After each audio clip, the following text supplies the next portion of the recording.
Kişi eğer maddeyle ilk ilişkisine giden o süreçte kişinin sosyal çevresiyle ilişkileri, sosyoekonomik durumu, aile ilişkileri, özel ilişkileri bunlar hepsi aslında kişiyi o sürece iten bazı parçalar oluyor. Bunların dışında bağımlıların bağımlı olduklarını ya da olmadıklarına yönelik bir düşüncesinin olmaması. Yani ben bağımlı değilim deyip nasılsa bırakabilirim deyip bir defadan bir şey olmaz deyip bu sürecin içerisinde kendilerini bulabiliyorlar. Ve aslında ülkemizde psikoloji gibi insan odaklı bilimlerin değerini gerçekten ileri bir seviyeye taşıyabilirsek madde bağımlılıkları ile ilgili birçok konuda da aslında sadece o değil, öfke, şiddet benzeri olayların da önüne geçilebilir. Tabii dediğim gibi o süreçte kişi madde kullanmaya başladığı andan itibaren maddeden kurtulmaya kadar farklı bir evreyle buluşuyor. Şimdi madde aslında bir zihin karışıklığı yaratıyor ve kişiye hem biyolojik hem psikolojik hem de fizyolojik zararlar veriyor. Şimdi bu zararların içerisinde gerçekten psikolojik açıdan özellikle maddeyle ilişkisi olduğu anda bambaşka bir benliği ortaya çıkıyor. Bu benlik sosyal ilişkileri zayıf oluyor. Kalabalık ortamlardan yavaş yavaş uzaklaşma oluyor. Çünkü madde illegal bir durum olduğu için yavaş yavaş ona benzer durumlar yani kullanıcılarla birlikte oturmaları artıyor kişilerin.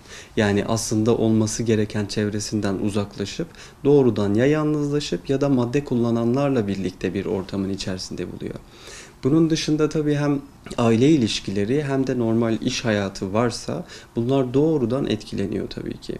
O yoksunluk döneminde şiddet ya da maddeye ulaşabilmek için farklı evdeki araçları, aletleri satması ya da benzer bir şekilde maddeye ulaşabilmek için o maddi konuyu rahatlatması yönünden yaptığı birçok olumsuz adım da oluyor. Yani hiç beklenmedik şeyler de yapabiliyorlar kişiler.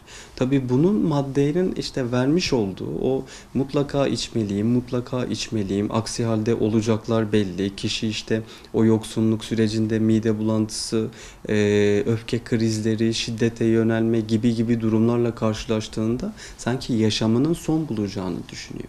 Ya da zarar vermenin ötesinde bir an önce maddeyi kullanmalıyım moduna geçiyor. Şimdi bu mod aslında dediğim gibi tetikleyen şeyler neler? Önce bunun üzerine gitmek gerekiyor. Yani ilk etapta ilk olarak bu maddeyi kullanmasında neden olan şey neydi?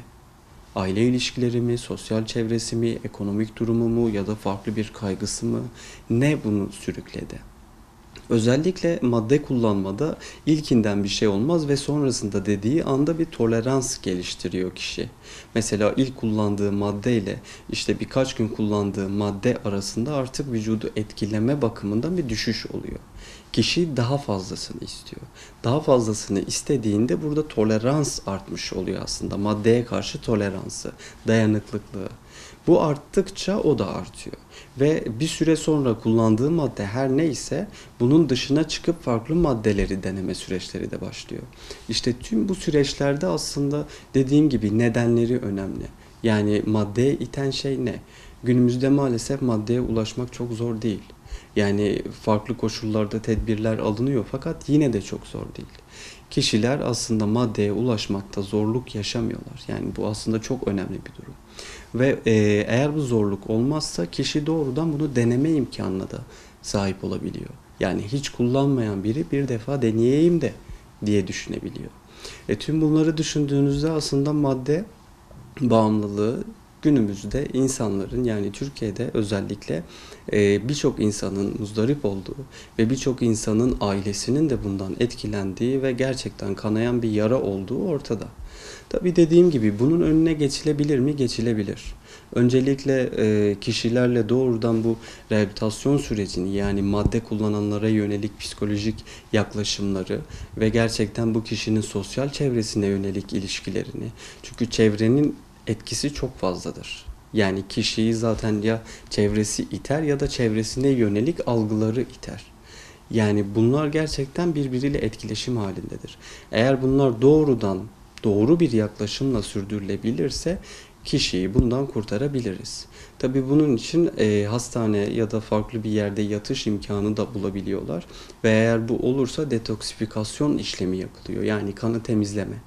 Bu da olduktan sonra artık psikolojik destekle sürdürülebiliyor. Eğer bu çocuğa yaklaşım öfke, şiddet ya da benzeri bir durum olursa aslında o maddeden uzaklaştırmaz, daha çok yakınlaştırır.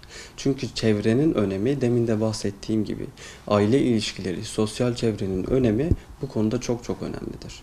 Eğer bunun dışına çıkarlarsa, yani davranışlarda bir tutarsızlık olursa, bir destek değil de farklı noktadan bir cezalandırma yöntemine gidilirse, burada kişi doğrudan maddenin içinde bulur kendisini.